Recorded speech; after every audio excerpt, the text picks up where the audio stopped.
Sir మీరే ఉన్నారు.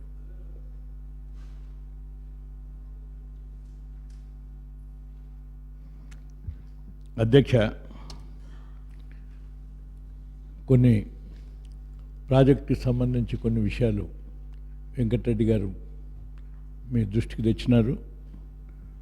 మీరు కొన్ని చేస్తున్న కార్యక్రమాలు చెప్పినారు. ప్రధానంగా ఒకటి రెండు విషయాల్ని మీరు గుర్తు చేసుకోవాల్సింది. మీరు చెప్పిన వివరాల్లో మీరు చేసేదాన్ని మేము అభినందిస్తాం, కానీ చేయలేదనే దాన్ని ఖండించాల్సి వస్తుంది. అధ్యక్ష, మోడర్నైజేషన్ శాంక్షన్ చేసింది గత ప్రభుత్వం.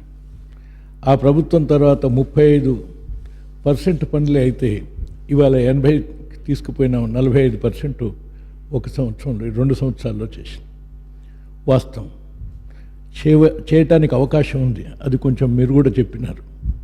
ముఖ్యంగా అధ్యక్ష, అంతకుముందు 2 పంటలు నీరుస్తుంటే కాలువలన్నీ మొత్తం పంట పొలాలలో ఉంటే పని చేయటానికి అవకాశం లేదు అధ్యక్ష. అందుకని ఏమైనా పీరియడ్ 2 నెలలు, 2 నెలల 15 రోజులు, 3 నెలలే దొరికింది సంవత్సరానికి. అది 4 సంవత్సరాలైనా 4 3 12 నెలలు. ఇప్పుడు ఈ 1 సంవత్సరం 12 నెలలు పనిచేయటానికి అవకాశం దొరికింది. అంచేత కంటిన్యూగా పనిచేయటం మూలాన సరే పనన్న జరిగింది. దురదృష్టం ఇవాళ నీళ్ళు లేకపోయినా. ఇది ఒకటి గుర్తు చేస్తున్నా అధ్యక్ష. అలాగనే లిఫ్ట్లు కూడా మోడర్నైజేషన్లో భాగంగానే ఈ లిఫ్ట్లన్నీ ఆధునీకరణ చేయటానికి పట్టుబట్టి నాటి ప్రభుత్వమే మంజూరు చేసింది. అప్పటి నుండి అవి కొన్నాళ్ళు ఐడీసీకా, కొన్నాళ్ళు ఇరిగేషన్కా అనేటువంటిది మీ దగ్గరే 1 సంవత్సరం, సంవత్సరన్నర అటు ఇటు జరిగి ఆలస్యమైంది. ఇప్పుడు లిఫ్ట్లన్నీ మొదలైనవి. ఈ విషయాన్ని గుర్తు చేస్తున్నాను. గతంలో అనేటువంటి విషయాన్ని మీకు గుర్తు. అధ్యక్ష, ప్రధానమైనటువంటి విషయం ఏఎంఆర్ ప్రాజెక్టు ఏదైతే ఉన్నదో ఇందులో ముఖ్యంగా హైదరాబాద్ నీళ్ళ కొరకు అదే ప్రాజెక్ట్ నుంచి టెంపరీగా తీసుకున్నటువంటి విషయాన్ని మీ దృష్టిలోకి వచ్చిందా, రివ్యూ చేసుకున్నారా లేదా?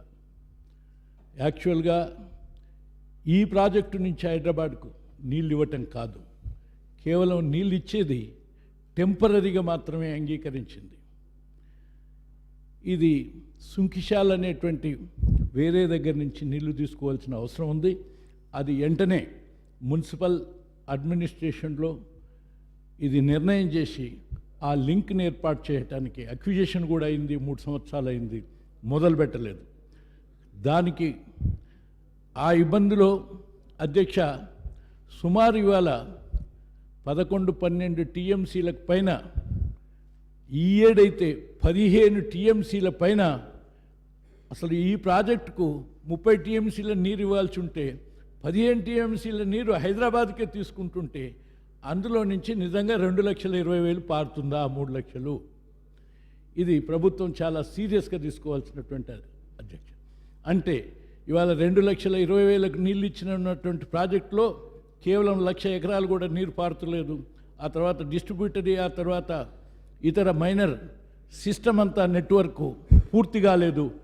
ఇన్సుమిన్సు 30-40% పూర్తిగా అనేటువంటి విషయం మీ దృష్టికి ఒకసారి తెచ్చినాం మేము. ఆ తర్వాత అధ్యక్ష ఇవాళ ఆ సిస్టమ్ ఎక్కడి నుంచి అయితే ఈ నీళ్లు రావాలను ఆ సిస్టరన్ చాలా లీకేజ్ ఉండటం మూలాన నీళ్లు సీపేజ్ అవుతున్నాయి. 4 మోటార్లు ఆడించడానికి వీలు లేదు. 4 మోటార్లు ఆడితేనే 2,400 క్యూసెక్లు, కానీ 3 మోటార్లు ఆడుతున్నాయి. ఒక్కోసారి 4వది ప్రయత్నం చేస్తున్నారు అధ్యక్ష. 4 ఆర్లు ఫుల్గా ఆడినా 4 ఆర్లు 2,400. 2,400 నీళ్లు మీరు ఎస్ఎల్బీసీకి ఇచ్చినామంటున్నారు. 2,400 ఎస్ఎల్బీసీకి ఇస్తే హైదరాబాద్కి ఎట్టొస్తాయి? హైదరాబాద్ సుమారు 600, 500, ఇప్పుడు 500, ఇప్పుడు ఇవాళ కూడా 500కు పైన వాడుతుంది అంతే క్యూసెక్స్ ప్రతిరోజు. అంటే 16-1700 క్యూసెక్స్ మాత్రమే ఎస్ఎల్బీసీ కెనాల్కు పోతుంది 2,20,000కు. అందుకని 2,20,000కు 1,500-1,600 క్యూసెక్స్ తోటి ఎంత పారుతుంది అంటే నేను చెప్పిన 1,00,000 కంటే ఎక్కువ పారతలేదు అనేటువంటి విషయాన్ని గమనించాలి. అందుకని ఇక్కడ ముఖ్యంగా ప్రధానమైనటువంటి విషయం వెంటనే అది మార్చుకోవాల్సినటువంటి అవసరం ఉంది అధ్యక్ష.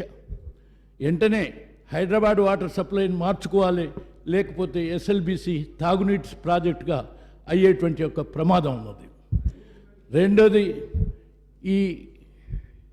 ఆ ఉన్న నీరుతోటి దాని యొక్క డిజైనే లైనింగ్ ఉంటేనే ఇది పారుతుంది అని, లైనింగ్ లేకపోతే ఈ మొత్తం ఆయకట్టు పారదు అని. అంచేత లైనింగ్ సిమిల్టేనియస్గా చేయాల్సి ఉన్నది. గతంలో కొంత నిర్లక్ష్యం జరిగింది, ఈరోజు మేము ప్రయత్నం చేసిన వెంటనే లైనింగ్ను కూడా స్టార్ట్ చేయాల్సినటువంటి అవసరం ఉంది. మూడోది, రిజర్వాయర్స్ ఇప్పుడు కష్టమైనటువంటి పనే, అయినా శాశ్వతత్వం కావాలంటే రిజర్వాయర్స్ కొరకు చాలా తీవ్రమైనటువంటి ప్రయత్నం ప్రభుత్వం చేయాలి, మేము సహకరించాలి. మూడోది, గ్రావిటీ వాటర్ ఇమీడియట్గా రావడానికి టన్నల్ పూర్తి చేసే దాంట్లో ఇంకా గతంలో వివిధ కారణాల చేత లేట్ అయిన విషయం మీకు ప్రత్యక్షంగా ఈ సభలో కూడా మీకు వివరించినాం. ఇవాళ 3 ఏళ్ళు పడుతుందన్నారు. 3 కాదు, అది 2.5 సంవత్సరాల లోపునే వస్తే ఒకటి మనకు డబ్బు తగ్గుతుంది, రెండోది ఎలక్ట్రిసిటీ ప్రాబ్లం పోతుంది, మూడోది గ్రావిటీలో వాటర్ వస్తుంది, రెండోది పోతిరెడ్డిపాడుకు దీన్ని జవాబు సవాలుగా ఉంటుంది అనేటువంటి విషయాన్ని కూడా గమనించాలి. అందుకని వెంటనే దీనికి అవసరమైనటువంటి నిధులు కేటాయించి రాత్రింబవలు పనిచేయించి వెంటనే టన్నల్ పూర్తి చేయాల్సినటువంటి అవసరం ఉంది. ఇప్పుడే వెంకటరెడ్డి గారు చెప్పినట్టుగా ఒకవేళ ఆన్లైన్ రిజర్వాయర్స్ లేకున్నా, టన్నల్ తొందరగా పూర్తి కాకపోయినా, లేకపోతే హైదరాబాద్ వాటర్ సప్లై షిఫ్ట్ చేయకపోయినా, బ్రాహ్మణ ఎల్లెమ్మలకు వచ్చేటువంటి ఉదయ సముద్రం నీరు మొత్తం పైనే నీరు సరిపోయినటువంటిది, ఉదయ సముద్రం వచ్చినాక బ్రాహ్మణ ఎల్లెమ్మలకు పోతే కింది పొలాలు చాలా ఇబ్బంది పడేటువంటి ప్రభావం. అంచేత ఆన్లైన్ రిజర్వాయర్ అన్న ఉండాలి, గ్రావిటీ వాటర్ ఇమీడియట్గా రావాలి. ఈ విషయాలను దృష్టిలో పెట్టుకొని టైం టు టైం రివ్యూ చేసి వితిన్ నో టైం 1 సంవత్సరంలో మొత్తం ఆ ప్రాజెక్టును పర్ఫెక్ట్ అవ్వడానికి ప్రయత్నం చేస్తే తెలంగాణ ప్రాంతంలో ఒక జిల్లాలో 3 లక్షల ఎకరాలకు నీరు ఇచ్చేటువంటి అవకాశం. సరే, ఎల్ఎల్సి విషయం చెప్పినారు, అది ఖరీఫ్లో అవటానికి అవకాశం ఉంది, దాన్ని పూర్తి చేయడానికి ఏమంటే ప్రయత్నం చేయాలి.